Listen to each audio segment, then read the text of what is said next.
what could be better?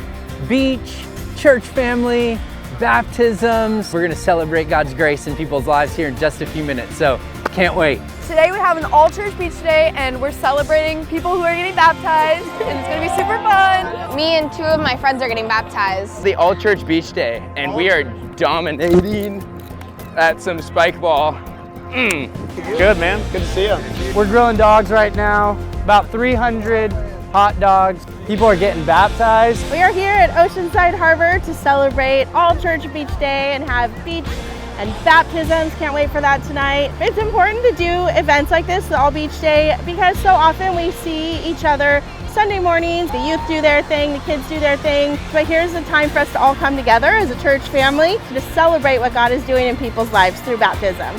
My life was changed the day that Jesus came. Hey.